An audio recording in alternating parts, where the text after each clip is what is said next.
Do the projects drive the legislation, or does the legislation drive the projects? Do they have a list from premiers, or do they not? Well, nobody knows because of mixed messages and misleading answers. But what's clear is the whole thing is a politically driven and determined process, which is actually already exactly what the Liberals have been doing for the last decade. That's the opposite of clarity and certainty. Order. I have to interrupt the member as it is 11 o'clock. We will now proceed to statement by his members, and the member will have time after question period to conclude her remarks. Statements by members. The honourable member for Saanich Gulf Islands. Thank you, Mr. Speaker. It's an honour to present my first of member statements in this new Parliament, and I begin, of course, by thanking the people of Saanich Gulf Islands for returning me to Parliament to work on their behalf.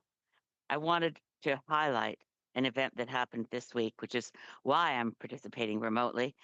My home parish, as some of you may know, I'm a practicing Anglican and try to follow the path of Jesus Christ in my work. Practicing Anglican and a parishioner at a little parish called St. Andrew's Church in Sydney, British Columbia. This week, on Wednesday, June 11th, we had the great honor of our bishop, the Right Reverend Anna Greenwood Lee, coming to St. Andrews to go up, believe it or not, in a cherry picker, in a bucket, to the roof of the church hall to bless the solar panels. We had prepared and we worshiped together with a liturgy for the blessing of solar panels. Together, those panels will save our parish $3,000 a year to go to work to help the homeless and those who need support. Thank you. Member for Oakville West. Mr. Speaker, I rise today to recognize the 12th Annual Veterans Salmon Derby taking place on June 14th in Bronte Harbour, Oakville. Since its founding, this incredible event has grown from a local initiative into a cherished tradition, bringing together Canadian Armed Forces veterans serving and retired, their families, local businesses, and our community. More than just a fishing derby, it's a dedicated to the emotional well-being of those who have given so much in service to Canada. It also raises critical funds for Veterans Helping Veterans and the Military Family Resource Centre, supporting those who stood for Canada and deserve our ongoing support. This year's event will hold not only veterans, but also numerous COVID-19 responders, recognizing their dedication during some of Canada's most challenging times. Thank you to the organizers, volunteers, sponsors, and especially to our veterans and frontline heroes for your service and sacrifice. Tight lines to all participating. The honourable member for Brampton West. Mr. Speaker, I rise in the House with a heavy heart following the heartbreaking crash of an Air India flight en route to London. My heart goes out to the victims, their families, and all those impacted by the devastating tragedy. In the same spirit of reflection, I wish to honor the legacy of Peter Robertson, a dedicated public servant, educator, and pillar of the Brampton community. Mayor Robertson began his public service in 1976 as a regional councillor, and in 1991, entrusted by the people to serve as mayor of Brampton, leading the city for nearly a decade through a period of significant growth and transformation. His leadership was defined by vision, principle, and a steadfast commitment to serving his fellow citizens. Today, Mr. Speaker, on behalf of residents of Brampton West, I extend my deepest condolences to his loved ones. His name lives on, not just on Peter Robertson Boulevard, but in the countless lives he touched. May his example of service, humility, and vision continue to inspire us all. Thank you. The honourable member for Vancouver Quadra. Mr. Speaker, there are many great places in Vancouver Quadra, none more special to me than the mouth of the Fraser River. From its headwaters, hundreds of kilometers north to where it enters the Salish Sea, it's always been a special place for residents of Vancouver Quadra. Over the years, it was used as our highway, and now it's being used as a working river. And many years ago, the Musqueam people, where I come from, raced in what is called the war canoe races. They raced against other First Nations from Coast Salish Territory, Washington State, Fraser Valley, on Vancouver Island. That went dormant for a number of years until Elder Dick Lewis and Kelly Lewis brought it back together for the youth of the Musqueam people, and we now host thousands of spectators, hundreds of people from across Coast Salish Territory, and that's going to happen this weekend, June 13th, 14th, and 15th, starting tonight. They invite everyone who's in the area to come down, enjoy as they reconnect with their culture, share their culture with Canada, and they raise their hands to each and every one of you. The honourable member for King Vaughan. Mr. Speaker, June is Italian Heritage Month, a time to honor the dreams and sacrifices of those who came before us. I am a proud granddaughter of Italian Canadians. My grandfather came to Canada with hope in his heart and to build a life rooted in hard work, family, and faith. I'm deeply proud of my Italian roots and incredibly honored to represent the almost 40,000 Italian Canadians in King Vaughan who entrusted me to be their voice here in Ottawa. Auguri a tutte le italiane qui in Canada e in Italia, felice mese di patrimonio italiano, and in honor of our speaker, Rose, rose per te, ho comprato stasera, il mio cuore lo sai, cosa voglio da te.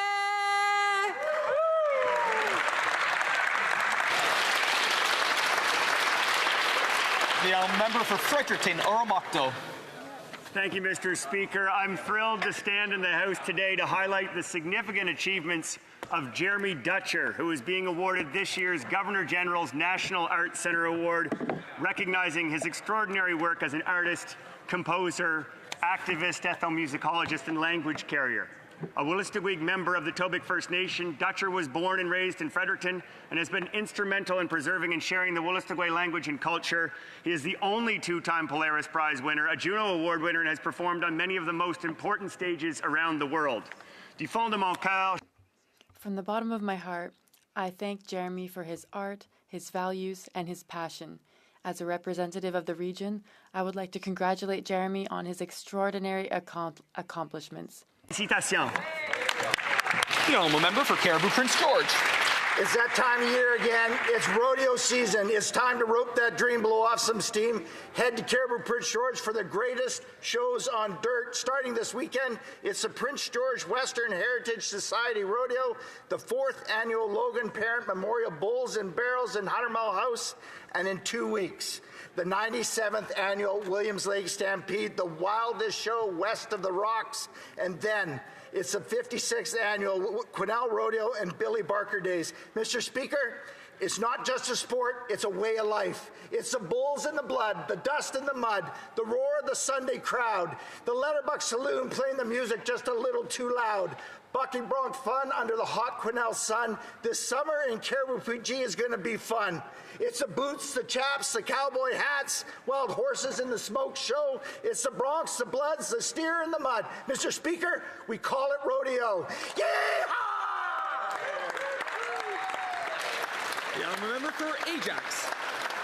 Thank you, Mr. Speaker. I'm honored to rise in this great House for the first time representing the beautiful community of Ajax, which celebrates its 70th anniversary this year. I want to thank the residents of Ajax for placing their trust in me, and I want to thank my family and volunteers for their support. I also want to recognize my predecessor, the Honourable Mark Holland, for his many years of service. We wish him well. As Ajax celebrates this milestone, we recognize its place in history and its vibrancy today. The area was home to Defence Industries Limited, the largest shell filling plant in the British Commonwealth during World War II. With a new name needed for the town, a competition was held amongst its employees, and they selected the name Ajax after one of the ships that defeated the German battleship Graf Spee near Uruguay in 1939. Today, many of Ajax's streets are named after veterans who served on HMS Ajax, and it's home to innovative businesses, the historic Pickering Village, the St. Francis Centre for Community Arts, and beautiful green spaces. Happy 70th anniversary, Ajax. I'm a member for York Durham. Thank you, Mr. Speaker. This past weekend in Jackson's Point in the town of Georgina, I attended the 10th anniversary of the charity Men Ending Trafficking. Founded 10 years ago on the simple understanding that the vast majority of demand for sex trafficking in Canada is sadly driven by men. And yet we need more men working to end that in Canada. Mr. Speaker, I heard heartbreaking stories of daughters stolen, lost, and abused, but also hopeful stories of those who, with help, were able to escape a life of exploitation. Through their Safeguard program, Mr. Speaker, Men Ending Trafficking brings together teams of women and men to come alongside victims as they navigate the criminal justice system. I want to thank founder John Castles and current executive director Trevor Poplar for their tenacious efforts, and I know all men in this House will join me in working to end sex trafficking in Canada. The member for Côte-Nord, Kawakachimach, Nitatasman. Mr. Speaker, everyone is affected by the labor dispute at Canada Post, but the government is making a mistake by siding with management instead of promoting a lasting negotiated solution. First, it suspended the workers' right to strike in December. Then yesterday, the Minister of Employment announced that she would impose a vote on Canada Post's unilateral proposal on its employees instead of going to arbitration. These repeated interferences by the Liberals have poisoned the bargaining climate, and today, the Liberals are breaking off dialogue by forcing a vote.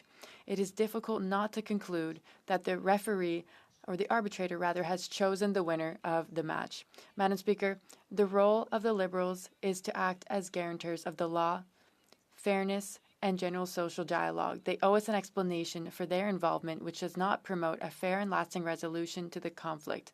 And above all, they must back down. The honourable member for Ottawa Centre. Thank you very much, Speaker. As we all know, this weekend is Father's Day, and I want to take this moment to celebrate my father, Anwar Abbas Naqvi, who will be turning 90 on July 14.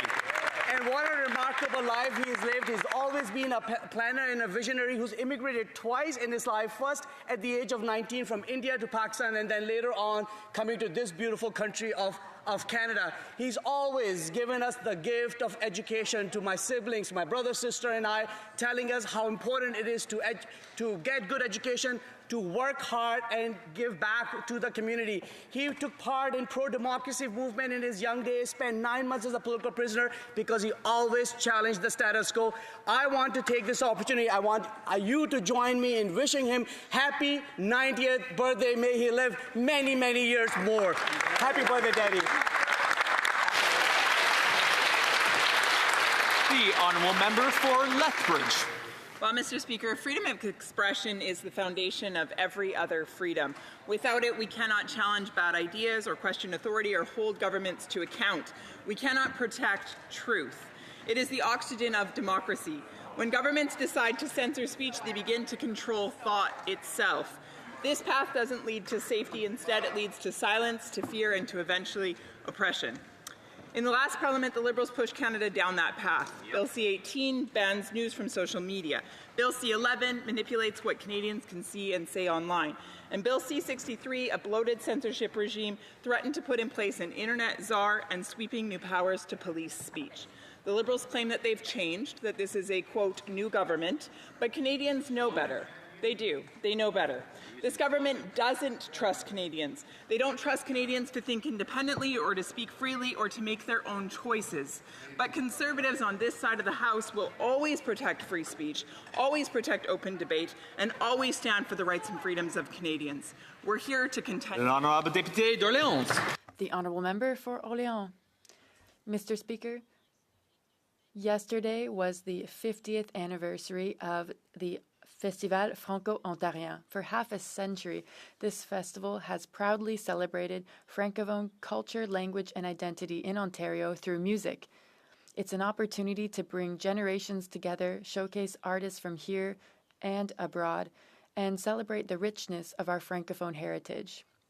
Thank you to the organizers of the Festival Franco, who have shown leadership and have continued to showcase our proud cultures, such as my beautiful community of Orléans, and who work tirelessly every day to promote Francophone language, culture, and community across our province. I would like to applaud the festival's exceptional journey and wish it many more years of success. Happy 50th anniversary to the Festival Franco-Ontarien, and see you at Major Hill Park until June 14th to enjoy the experience. Member for Vernon, Lake Country, Monashee. Mr. Speaker, after 10 years of Liberal anti-energy laws, over $176 billion worth of energy projects have been scrapped. Bills like C-69, the so-called No New Energy Pipelines Law, and Bill C-48, along with the job-killing carbon tax, have created so much red tape and uncertainty that energy companies won't even invest here anymore. In the BC interior, countless families depend on the oil and gas sector to put food on the table. Even our regional airports rely on flight revenues tied to energy-related travel and investment. But because of stalled pipelines, investment and job creation have dried up, not just in my riding, but across Canada. If the Liberals are serious about making Canada an energy superpower, they need to repeal their own anti-energy agenda. Lift C-69, remove C-48, kill the industrial carbon tax, and get Canadians back to work by finally tapping into our natural resources. Well done. The honourable member for Hamilton West, Ancaster Dundas. Mr. Speaker, this week a Hamilton steel mill permanently shut down, putting 153 people out of work.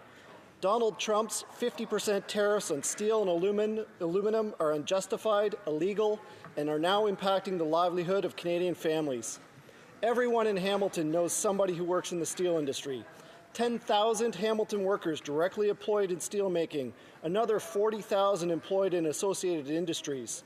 These are good-paying Canadian jobs supporting hardworking Canadian families that are now at risk because of Donald Trump's misguided, illegal trade war with Canada. While discussions with the U.S. are ongoing, all retaliatory measures are on the table. We're taking steps to stop the dumping of cheap foreign steel, and we're investing in new Canadian markets. I want to assure the workers in Hamilton and across Canada that our government is doing everything possible to fight back, to protect jobs, and to support Canadian steel. Thank you, Mr. Speaker. Way to go. Member for Regina Wascana. Mr. Speaker, many Canadians are struggling with the ever-increasing cost of groceries, record food bank use, and rising unemployment. But there's one group of Canadians who aren't struggling at all, namely the Liberal-friendly insiders at GC Strategies.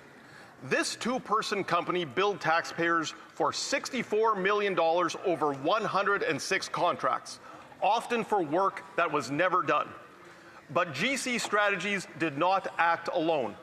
According to the recent Auditor General report, under this Liberal government, security requirements were not enforced, contracts were not monitored, and federal organizations did not follow procurement policies. And while Christian Firth and Darren Anthony were getting rich, their Liberal accomplices were getting promoted to the front benches of the House of Commons.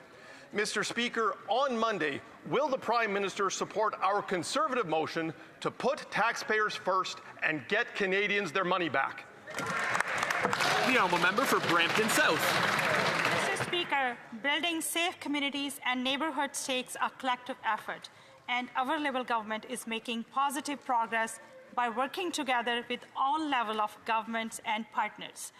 Through our investment and collaborative approach, in Peel region, 60% drop in auto thefts in 2024 and an additional 45% decrease in the first quarter of 2025.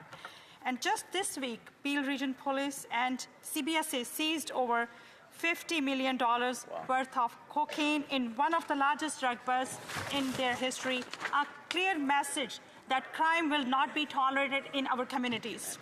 But, Mr. Speaker, more work needs to be done. Our government is taking community safety very seriously. That is why our government is strengthening bail laws, cracking down on repeat violent offenders, and taking action on auto theft, home invasions, human smuggling, and drug trafficking. We will continue to take the leadership working with our communities to build safer neighborhoods and for Oral questions. Questions orales. The honourable member for Northumberland Clark. Israel has a right to defend itself, including by disarming Tehran's nuclear program. We should all hope that this is the end of the regime's nuclear program and that the great Persian people can now rise up to reclaim their country from this totalitarian regime. Sadly, anti-Semitism has been on the rise here in Canada. Can the government please tell us the extra steps that they will take to protect Canada's Jewish community from anti-Semites who might use the recent events as an excuse for violence? The Honourable Parliamentary Secretary to the Minister of Foreign Affairs. Thank you, Mr. Speaker, and I want to thank the member for the question. It's important on two fronts.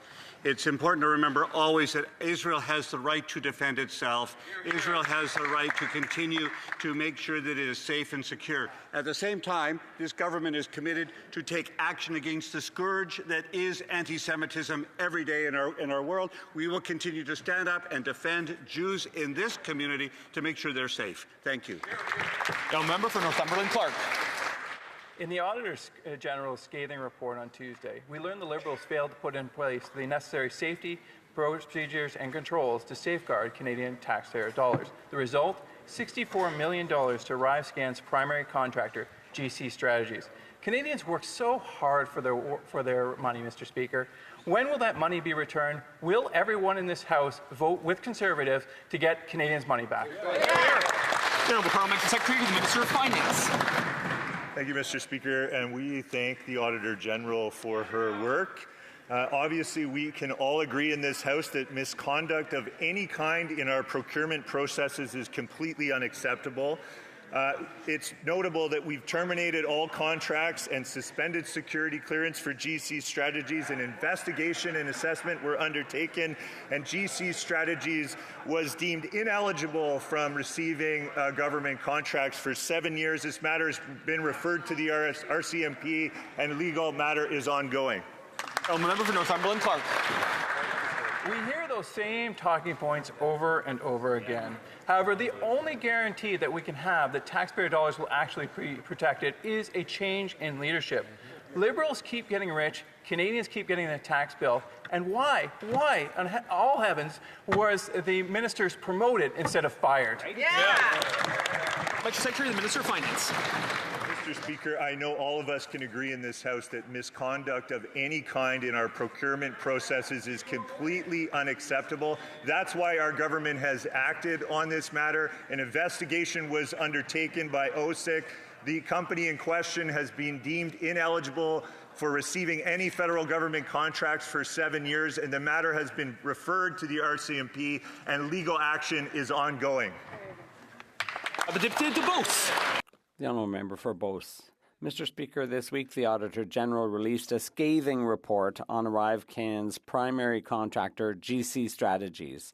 This company, with only 2 employees and currently under investigation by the RCMP, got a staggering $64 million from the Liberals. And worse, we don't even know if they did any work. The Conservatives have introduced a motion to ban this company for life. Will all members of this House vote to get Canadian taxpayers' money back? Well, Mr. Speaker, I'm more than happy to repeat this as many times as the members opposite would like me to. Our government has taken a firm stance on this matter and said that any misconduct of any kind within our procurement processes is completely unacceptable. We have made improvements in the integrity of the system based on the Auditor General's report and recommendations. We've made sure that GC Strategies cannot no longer receive any government contracts for 7 years, and the matter has been referred to the RCMP for legal action. The honourable member for Beauce. Mr. Speaker, we're asking for a lifetime ban, not 7 years. The budget was $80,000 and the actual cost was $64 million, paid to only 2 people. That's 800 times the budget. It makes no sense. It's the taxpayers of Beauce and Canada who have been stuck with the bill. Why, with the Liberals, are politicians rewarded instead of being punished? The honourable member. Mr. Speaker, I know that all of us in this House can agree on one thing, which is that the integrity of our procurement processes is of utmost importance. It's taxpayers' money that's in question, and we take that matter very seriously. We have conducted an investigation through the Office of Supplier Integrity and Compliance. They deemed GC Strategies as ineligible to receive any federal government contracts for 7 years, and we referred this matter to the RCMP for legal action. The honourable member for Beauce. Another question with no real answer. What would happen if a Canadian family blew over its budget by 800 times? It would go bankrupt. What would happen if a private company executive blew over his budget by 800 times? He'd be fired. So why do we accept that Ottawa spends Canadian taxpayers' money like this with no concrete results? The families of Beauce deserve better, Mr. Speaker. Will the Liberals vote for our motion to permanently strike GC Strategies from the list? Yes or no? Mr. Speaker, misconduct of any kind in our procurement processes is completely unacceptable. That's why we are making changes to ensure the integrity of our system. We have made sure that GC Strategies has been terminated from all contracts, that they have been suspended, their security clearance has been suspended, and the investigation of HoC has deemed them ineligible for any federal government contracts for 7 years. The matter has been referred to the RCMP and legal action is underway. The Honourable Member for Belleuil-Chambly. Mr. Speaker, the Fisheries Act, the Indian Act, the Navigable Waterways Act, the Official Languages Act, the Income Tax Act, the Labour Code, all the rules and regulations would, under C5, would allow the minister to arbitrarily suspend the operation of those acts. And doesn't our system at least deserve to be seriously studied in committee? The Honourable Minister. Mr. Speaker, the Bloc leader knows full well we've just completed an election campaign where the Prime Minister and leader of our party asked Canadians for a clear mandate to accelerate projects of national interest. That's precisely what this bill before the House will provide for. However, it's not true to say that we will slacken our environmental assessments or our consultations with Indigenous peoples. We're going to do precisely what we said we would do. The Honourable Member for Belleuil-Chambly. That's what the legislation says. Mr. Speaker, Quebecers, in my view, with all due respect, voted out of fear of the Conservatives' platform. Now the Liberal Party is taking the Conservative platform and implementing it. That is not why Quebecers voted for them. All of us here want to work. I assume we all do. We want to do our jobs seriously and completely. We want to look at how this is going to affect our system. The Honourable Minister. Mr. Speaker, you won't be surprised to hear that I don't agree with our friend from the Bloc. I don't agree that we took Conservative policy and made it our own. On the contrary, Mr. Speaker, page 1 of our election platform, the very first page of our platform, talks about building one economy in Canada instead of 13.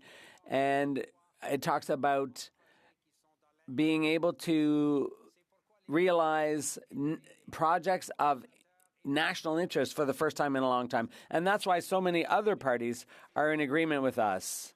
The Honourable Member for Gaspésie. Mr. Speaker, C5 gives the Minister the power to put a gag on Parliament and bypass environmental assessments without consulting Quebecers. It allows for ministers. The Prime Minister has appointed ministers without mandate letters that clearly set out what needs to be done. So there's no debate here, no transparency, and as little accountability as possible. Do the Liberals actually think this is what Quebecers expect of a minority government? Minister. The Honourable Minister. Monsieur le Président. Mr. Speaker, I find that our Bloc colleagues are missing our former Prime Minister, Justin Trudeau. I think it's important to point that out. So, on the contrary, Mr. Speaker, what we've put before Parliament is a bill that would allow the Government of Canada, in partnership with the provinces and territories and Indigenous peoples, it would allow us to build major projects that will move the Canadian economy forward. We're talking about important developments in renewable energies. That's what Canadians expect from this Parliament. Mr. Speaker, the Auditor General confirmed what we already knew. $64 million was handed to a two-person company with no proof of work done. No security clearances, no deliverables, no competition. This was about enriching Liberal insiders, not about serving Canadians. So, Speaker, I ask, will everyone in this House stand with taxpayers and vote for our Conservative motion to get Canadians their money back? Not the Liberals. The Honourable Parliamentary Secretary, the Minister of Finance. Mr. Speaker, we can all agree in this House that the integrity of our procurement processes is of utmost importance, and certainly taxpayers are owed some answers. This company has been referred to the RCMP, and legal action is underway. We've also ensured that they can no longer enter into any contracts with the federal government for 7 years. Thank you.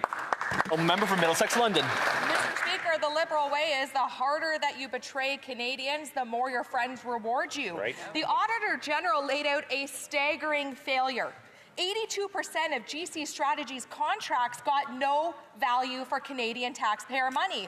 Yet the Liberal ministers were all promoted under this new Liberal elitist Prime Minister. Canadians are paying the price for corruption while the insiders cash checks for doing nothing. So, Mr. Speaker, I ask, is this corruption the Liberal definition of merit-based appointments? Yeah. Honourable Parliamentary Secretary. I'm happy to repeat it for my colleagues again. GC Strategies has been deemed ineligible by the Office of Supplier Integrity and Compliance for any entering into contracts with the federal government. The matter has been referred to the RCMP and legal action is underway.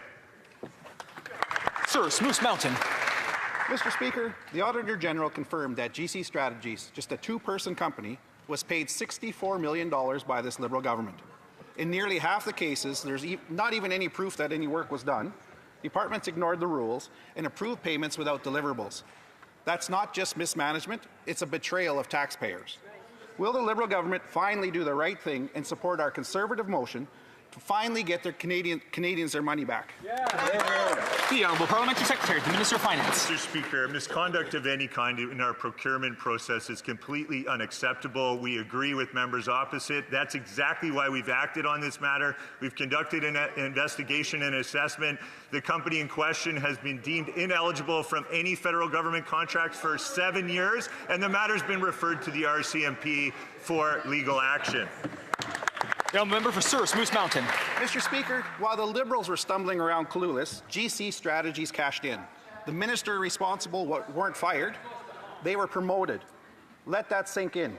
Failure led to reward. That's terrible. This is a pattern with these Liberals. Connected consultants profit, ministers fail upwards, and Canadians are left holding the bill. Why is it with these Liberals, the more you waste, the more you win, unless you're a Canadian taxpayer?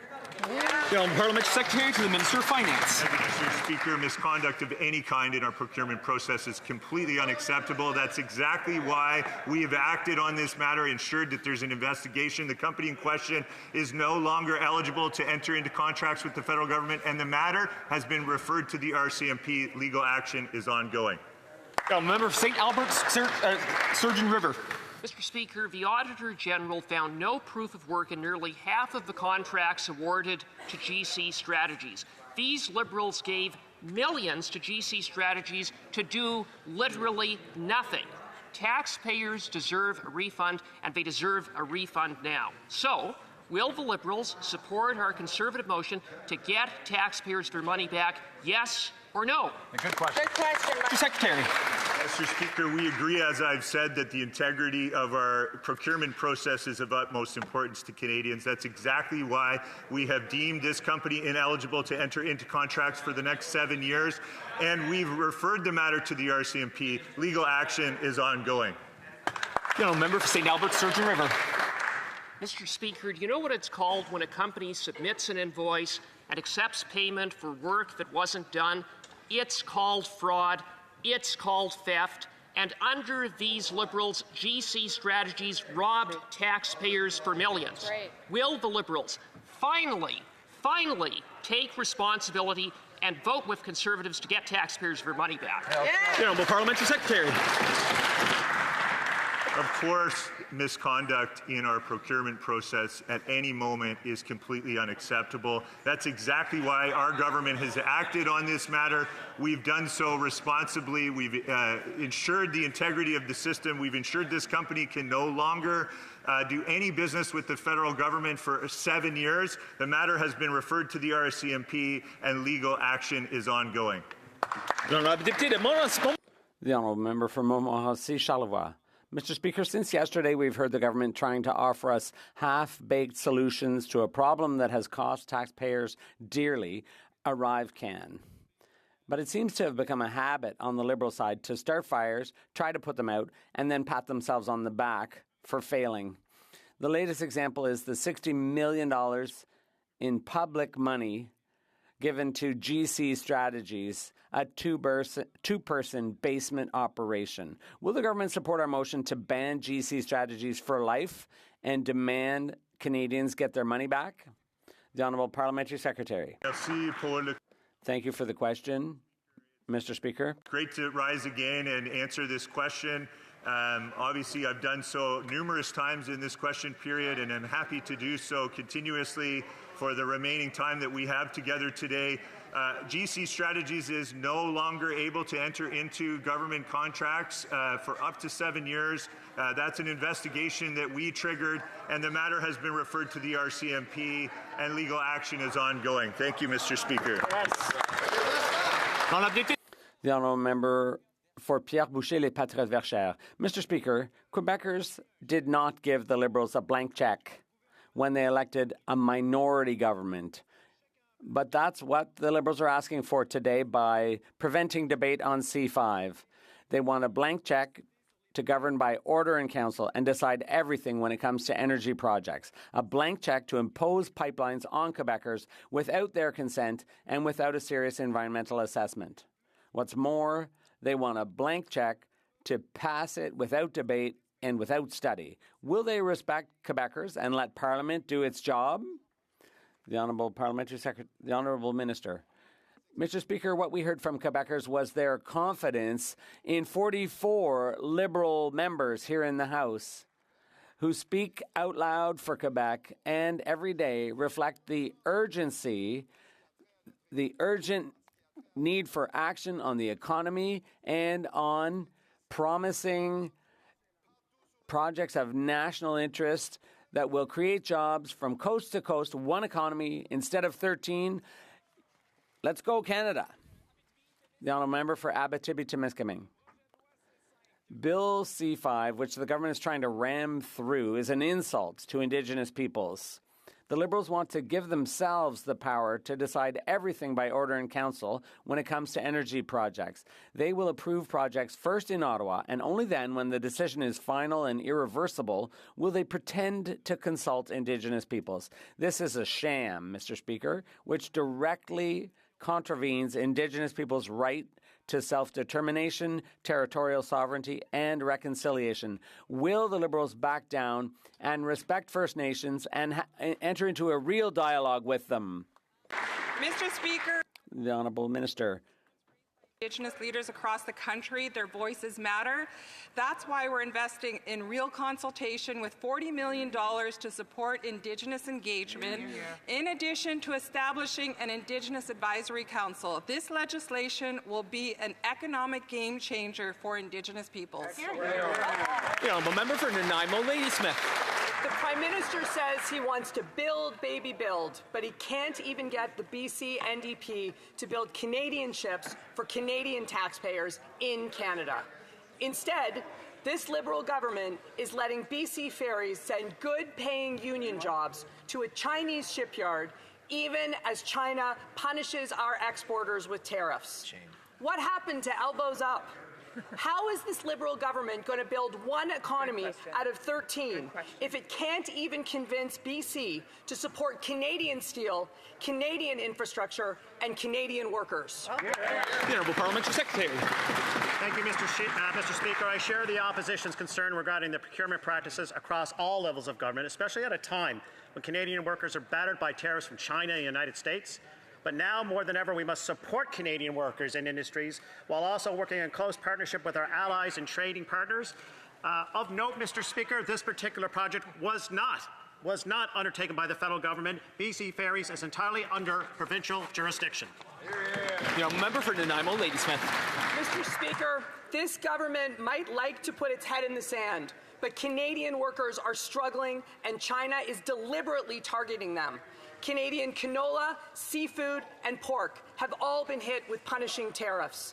This government is standing by while a critical infrastructure contract goes to a Chinese state enterprise. Shameful. China uses trade as a weapon and detains our citizens. Is this the Liberals' economic strategy? Let China take our jobs, jail Canadians, and punish our exporters while Canadian industries get left out in the cold? Minister of Transport. Mr. Speaker, through you, thanks for the question. Number one, we have an important legislation, the One Canadian Economy Act, that is going to be focusing on creating one economy out of 13, which is Canadian goods, Canadian services, mobility, people working across the country with very little restrictions, reducing trade barriers. So when it comes to this government, Mr. Speaker, it's Canada first, always. Member for North Island Powell River. Mr. Speaker, thousands of good-paying Canadian jobs were lost this week when BC Ferries announced the purchase of 4 new ships, not from shipyards here in Canada, but from shipyards owned by the Chinese Communist Party. This despite BC Ferries receiving more than $36 million in taxpayer money from this Liberal government, taxpayer money that is now subsidizing jobs in China, a country that has kidnapped Canadian citizens and has unjustly tariffed our farmers and our fishermen. Will this Liberals government stop pretending they're helpless, show leadership, and demand these ships are built in the best country in the world, right here in Canada? Parliamentary Secretary, the Minister of Transport. Thank you, Mr. Speaker. I share the concern and I share the outrage. The reality is that this particular project, again, is under provincial procurement standards, regulations, and oversight. But I will tell you this, when it comes to this federal government, to everyone in this chamber, it is going to be Canadian first, always. A member for Regina Louvain. Mr. Speaker, no pipelines means no jobs for hardworking employees at Evraz Steel in Regina. My question is, how can these Liberals get pipelines built if they're looking for consensus? What does consensus mean, Mr. Speaker? And will they use Canadian steel to build these pipelines? Minister of Energy and Natural Resources. Mr. Speaker, the Prime Minister and 13 premiers got together. They agreed on 5 criteria to get projects of national interest built. If the honourable member across the aisle wants to get people working in Saskatchewan, he should support the One Canadian Economy Bill. Member for Regina Louvain. Can you imagine driving to work every day, wondering if that's the day you're going to get a layoff? For 10 years, these Liberals have had anti-development policies like Bill C-69, Bill C-48, emissions cap, and the industrial carbon tax. These hardworking men and women deserve a lot better answer than that. Will this government be like the old government? New guy, same as the old guy. No pipelines. Pipelines deserve to be built in this country. They run our economy. Will they use Canadian steel and pipelines? Minister of Energy and Natural Resources. Mr. Speaker, as I said, if the honourable member wants to get people working again, the One Canadian Economy Act is designed to get projects of national interest built. That will get steel workers back to work. That will get aluminum workers back to work.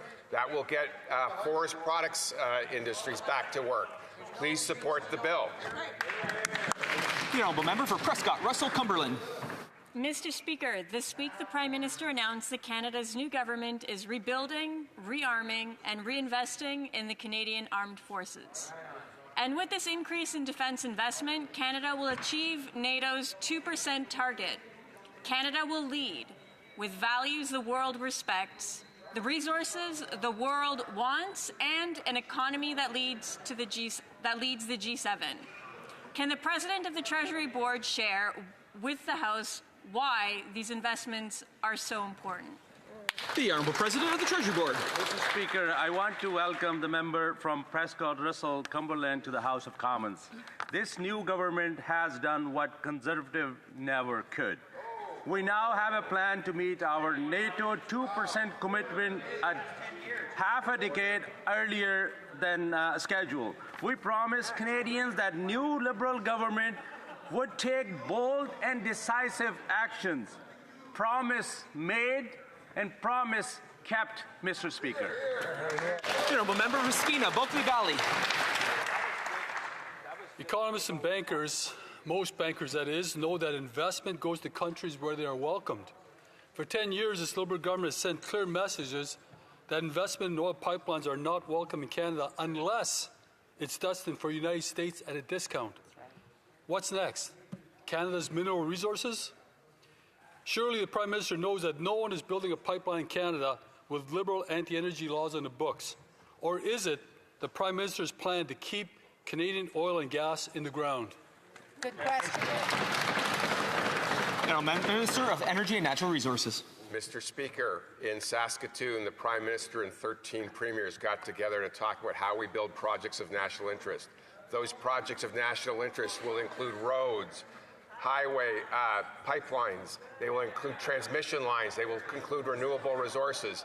If the honourable members on the other side of the House want to see many projects built, they should support this bill. Member for Skeena, Bulkley Valley.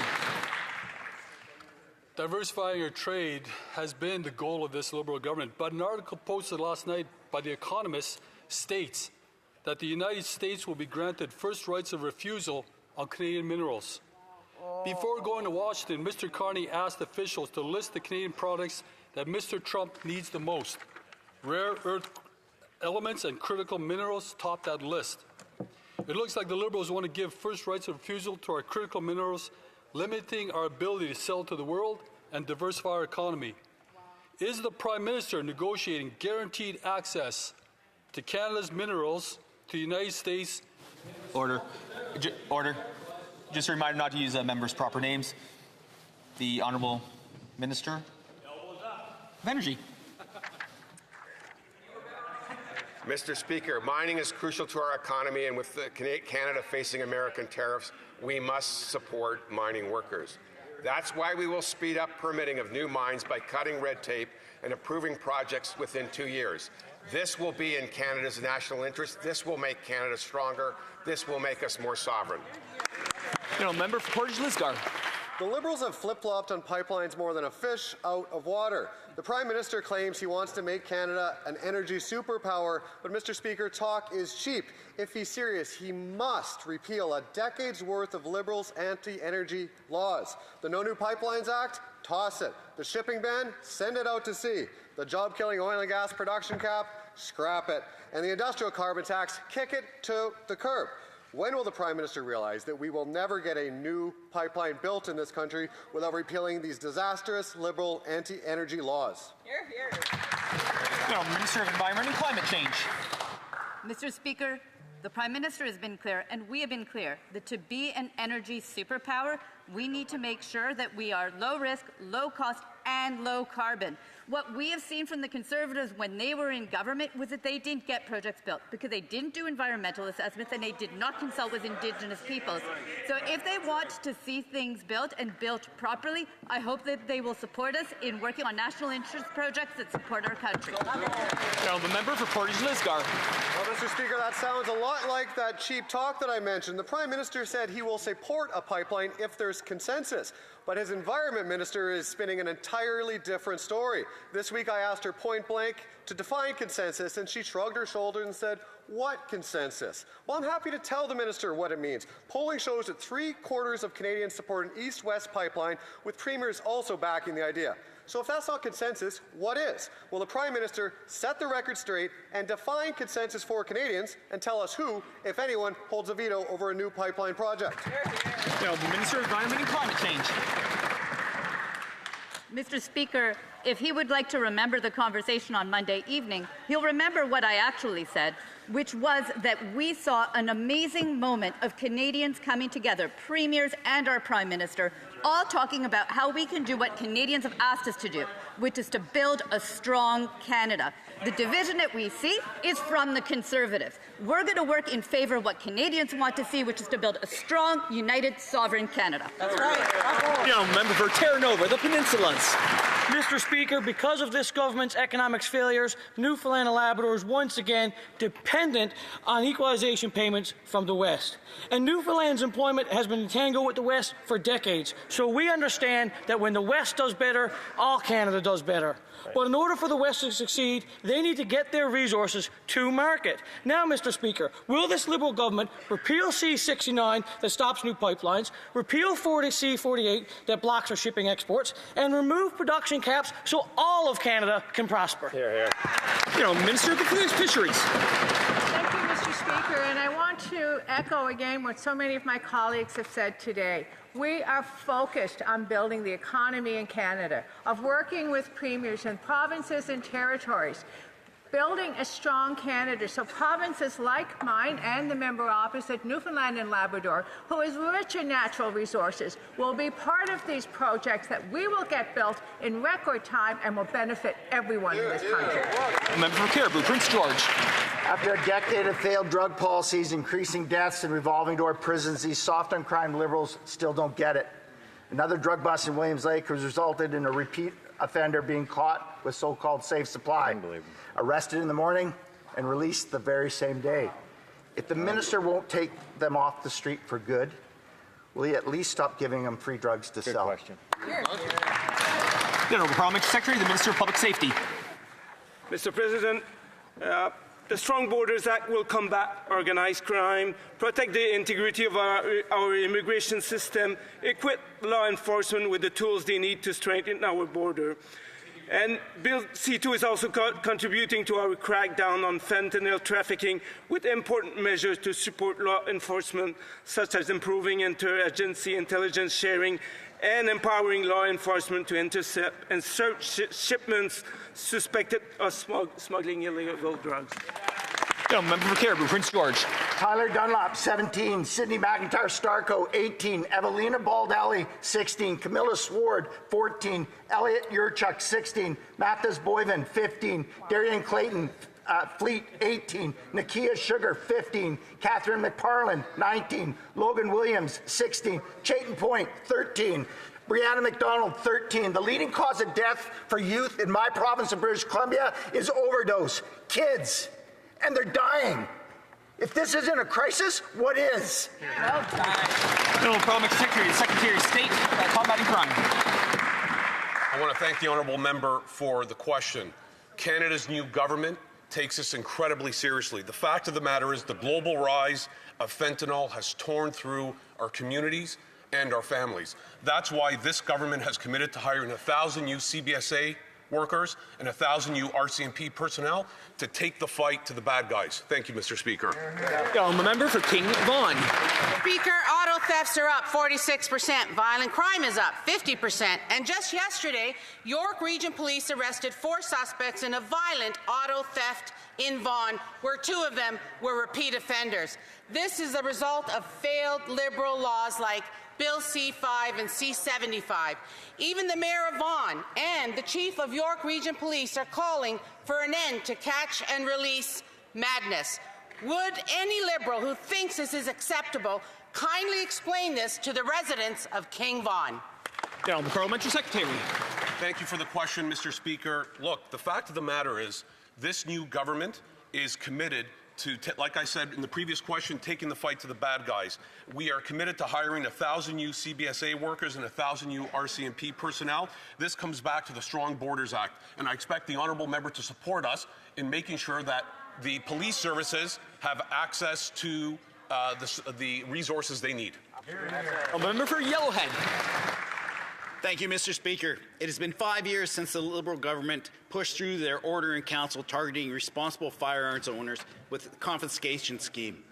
0 individuals have had their firearms bought back, yet gun crimes have gone up 116%. As a person with an RPAL, which, by the way, is restricted possession and acquisition, if the minister still doesn't know, the statistics baffle me. Why won't this Liberal government focus on criminals, make our streets safe, and leave our responsible firearms owners alone? The Honourable Parliamentary Secretary, Minister of Public Safety.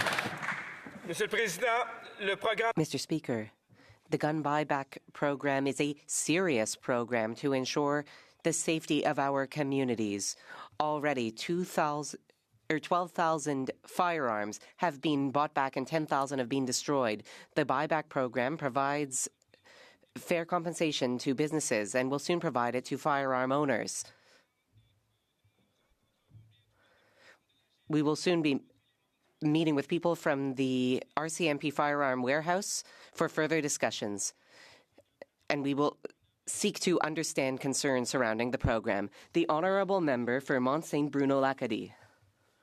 Mr. Speaker, people in my riding of Mont-Saint-Bruno-Lacadie often speak with me about the importance of protecting Canada in a world that is increasingly dangerous. From the west to the east, to the north and, of course, in Quebec, we all must respond to the international situation and build Canada strong. Could the Minister of National Defence describe to this House the new investments that the government is making in defence? Mr. Speaker, I would like to thank my colleague from Mont-Saint-Bruno-Lacadie for his hard work. Our government has just revealed a plan to rebuild, re-equip, and reinvest in our Canadian Armed Forces. The Prime Minister has announced a generational of investment of over $9 billion. This means that we will reach the 2% NATO target this fiscal year. When it comes to something as important as Canadian defence and security, Canadians can count on their new government. Langley Township, Fraser Heights. After 10 years of these tired old Liberals, the cost of housing has doubled, putting the dream of ever owning a home out of reach for so many Canadians. But it has also aggravated the homelessness crisis, which, incidentally, the current housing minister, when he was mayor of Vancouver, said he would eliminate. Well, today, with 28,000 British Columbians without secured housing, many living on the streets, will the minister acknowledge that 10 years of big spending announcements and photo ops has failed to deliver real results for Canadians? The Honourable Parliamentary Secretary. Thank you, Mr. Speaker. I joined this government because we have a credible plan for affordable housing. Hear, hear. We are building on the past success of this government in that regard. Our first measure includes a cut to the GST for new homeowners. We're also looking to launch Build Canada Homes, and we'll be working alongside our municipalities to decrease development charges while making sure that municipalities remain whole. Hear, hear. Member of Central Newfoundland. Fishermen and farmers feed families. This season, Chinese tariffs on harvest from the land and the sea are impacting livelihoods of those that depend on markets in China. These tariffs are a direct result of this Liberal government's bungling of trade relations with China. Tariffs that range from 25% on lobsters to 100% on canola. My question to the Minister of International Trade is, when can farmers and fishermen expect this Liberal government to fix the mess they've made so they can get relief from Chinese tariffs? Minister for International Trade. At all times defend our national interests and the best interests of Canadians. Last week, I sat down with the Minister of Commerce for China, Minister Wong, to talk about some of these issues that we're working through, whether it's canola, beef, pet food. These are some of the issues that came up at the table. We agreed to launch the JETC Commission, which is the Joint Economic Trade Committee, to work through some of these issues because we know we need to continue to open new markets for Canadians. Thank you. Member for Central Newfoundland. Mr. Speaker, it's time for that minister to go to sea in a gale of wind on a fishing boat or get some dirt under his nails on a farm with our hard-working farmers. Clearly, there's no respect for those that toil to feed their families and everybody else's family and to play such a crucial role in food security for Canada. Amen. So will the minister get relief from Chinese tariffs, or are fishermen and farmers just collateral damage in a trade war that these Liberals don't know how to fight? The Honourable Minister for International Trade. The Honourable Minister for Fisheries. I would like to say once again to my colleague across the aisle, repeat of what was said in the last question. The fact is that Canada is working to protect workers, and rather than slogans and misinformation and just negativity, we are actually doing the work of opening dialogue actively on the ground to ensure that the workers in Canada are protected. We will have Canadians back. Member for Mississauga Centre. This new government is working to build new economic and security relationships. One of the most important sectors of economic and export potential is defense. Earlier this week, the Prime Minister announced a $9.3 billion investment. This is a generational investment and will create thousands of jobs. As part of this new government's plan to expand into new export markets, can the Minister of International Trade tell this House how he plans to help diversify defense and trade? Minister for International Trade. Mr. Speaker, through you, I want to thank the Honourable Member for Mississauga Centre for that question and congratulate him on his recent election win. I recently attended CanSec, Canada's largest defense trade show, and it had over 40 international delegations present. It was an opportunity for me to meet with industry leaders, connect with international delegations, and see world-class innovation firsthand. Mr. Speaker, this industry supports over 200,000 jobs in communities across the country, in Mississauga, in Brampton, across many others, including Halifax. We have what the world needs, and I look forward to showcasing Canada's aerospace and defense companies in global markets to grow exports and create jobs here at home. The Honourable Member for Montmorency-Charlevoix. Thank you, Mr. Speaker. Physical activity is recognized by virtually every major medical association as a primary way to prevent and cure many of the chronic diseases affecting our society, like cancer, heart disease, lung disease, and diabetes. Our country is more sedentary than ever before, our youth are moving less and less, and hospitals everywhere are struggling. How will the government show leadership on the physical activity file to invest in prevention rather than simply waiting to cure? Merci, Monsieur le Président. Thank you, Mr. Speaker.